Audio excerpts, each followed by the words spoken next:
I always start with my favorite quote by Benjamin Barber, an eminent political scientist. He said, "I don't divide the world into the weak and the strong, or the successes and the failures. I divide the world into the learners and the non-learners." Why would anyone become a non-learner? Babies are infinitely curious, always experimenting, always learning. And yet, just a few years later, they start to look like this, or that, or that.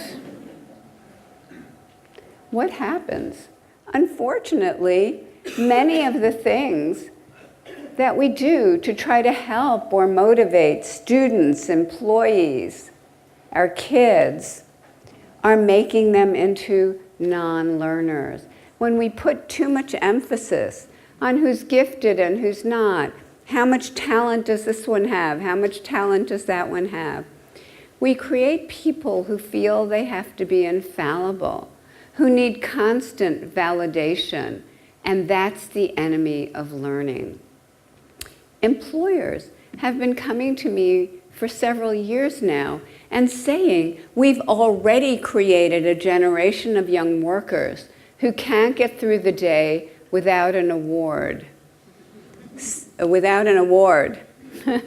So, how do we make sure our people remain learners? That's what my work is about, and that's what I'd like to share with you today.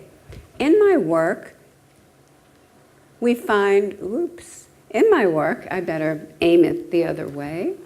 In my work, we find that many students have a fixed mindset about their talents, ability, intelligence. They think their intelligence is just a fixed trait. You have a certain amount, and that's it.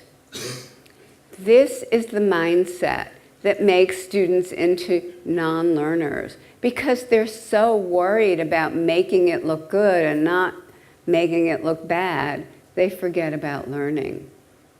But many other students have a growth mindset. They believe their intellectual abilities, their abilities, can be changed, developed through hard work, good strategies, help and mentoring from others. They don't think everyone's the same or anyone can be Einstein, but they understand that even Einstein wasn't the guy he became before he put in years and years of dedicated labor. So, here are questions I'm often asked. Which mindset is correct? Maybe it's good to have a growth mindset, but what's the right answer?